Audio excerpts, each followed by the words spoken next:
Greetings, it is Max So Diddly here, and today I am here with another Java tutorial to help you get an A in your coursework or exam. And today we're here with how to read the contents of a CSV file into a 2D string array using Java. So just to clarify, when I say CSV file, I mean a file where the data is separated by commas. For instance, if we're going to use the record and field system, we have a bunch of records, one record per line, and each field of that record is separated by a comma, so the code knows where each field starts and ends. That's what I'm referring to. You can use a .csv file, you can use a .txt file, there are many other file formats you can use, but the data separated by some kind of delimiter, in this case a comma. With that out of the way, this tutorial was requested by someone on my how to sort a 2D string array.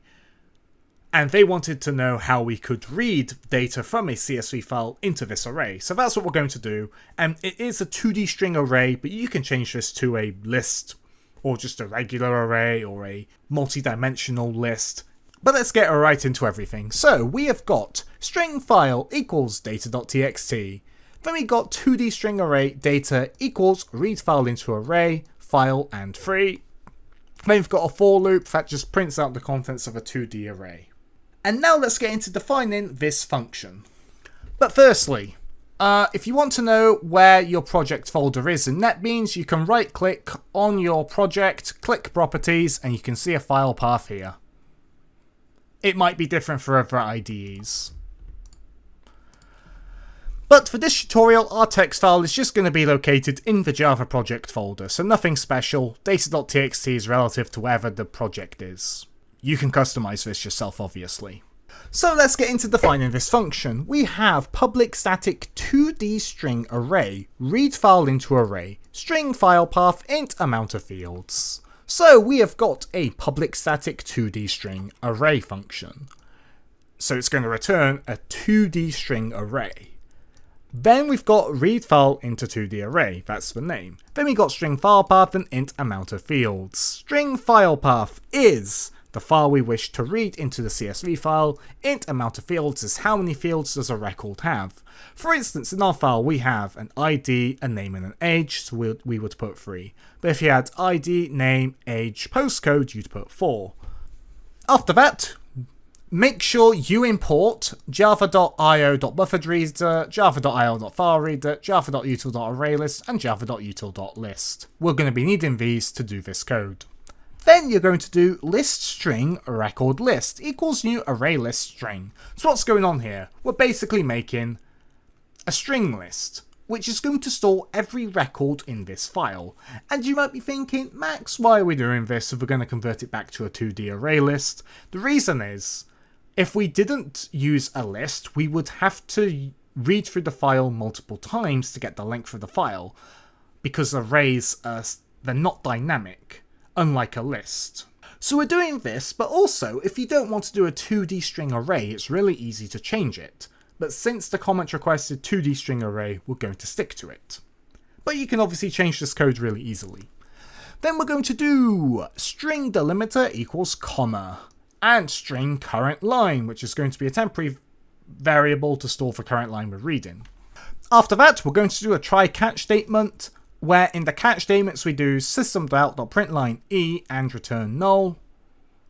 So you can do a null check to check if this actually worked or not when you call the function.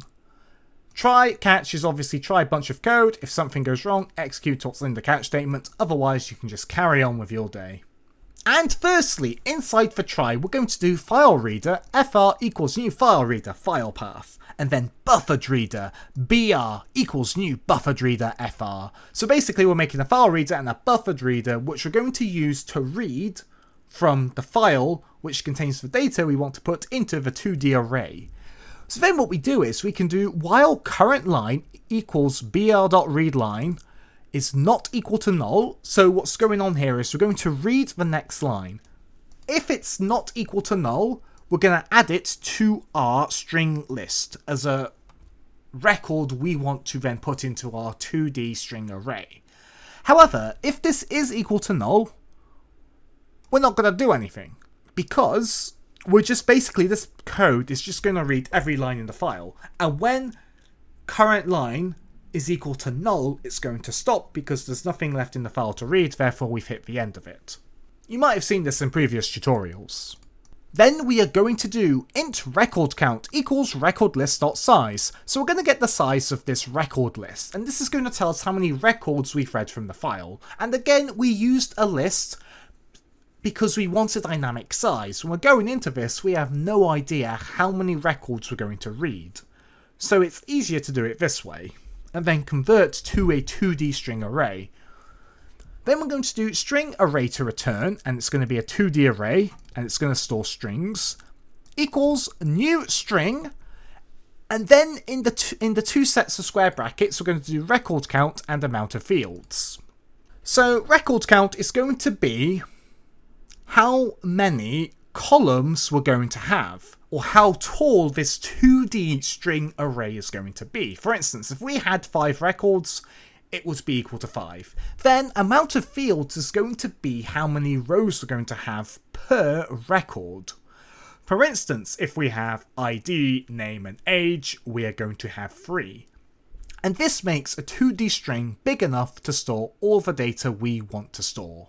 And by store, I mean each field of a record will get its own element of this 2D string array, like in the previous tutorial which talked about how we can sort them. I up in the corner if you're curious. Then what we can do is we can do for int I equals 0, I less than record count I plus plus. Then we can do data, which is this string array here, which is going to be overwritten each time we iterate through this for loop, equals record list.get I. So we're going to get what the ith element of our string list, which sounds really weird, and I should have said nth, but basically, if I is equal to 0, we're going to get the element that's marked with the index of 0. If it's equal to 1, we're going to get the element marked with the index of 1, and so on. We're just looping through the entire list. Then we do .split delimiter.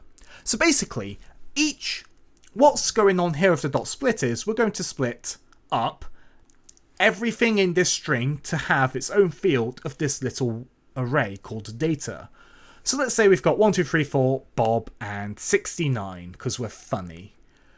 And we've got commas to separate them. So 1, 2, 3, 4 will go into its own element, then Bob will go into its own element, then 69 goes into its own element, because that's where the commas specify. Obviously, you can change it to whatever you want. Then we do for int j equals 0, j less than data.length and j++. So we're going to loop through this data array. And what we're going to do is going to do array to return ij equals data j. So we are okay, so the reason why we have I here is because we're currently on the record we want to populate with data that's in this data array. And then j is going to represent the field. And then also for data, what we're going to do is, so the first field of data j, we want to assign that to the first field of this record. The second field of data j, we want to assign to the second field of the record in this 2D array, and so on. So this data j has all the field data we want for a particular record, and then we're going to assign that to the fields of a particular record. And we're going to do this for every record that we want to add to this 2D string array. After the for loop, we do return array to return. We're returning it. We've got all the data we want in there, so we can return it. And that's it for this tutorial. So if we scroll all the way up to our main method, save your code. And let's look at what's in data.txt. We've got these records. And the aim is for this Java program to print that from a 2D string array. Let's close the file and hit play. And as you can see, it says 1234 Jeff 45 0420 Bill 56 and so on.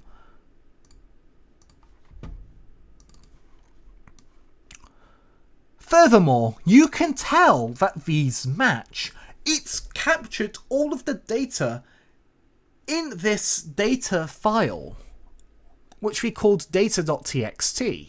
And now what you can do is you can sort this data if you want to using the tutorial that's in the eye in the corner. So thanks for being a great audience, and be sure to leave a like and a comment if you enjoyed.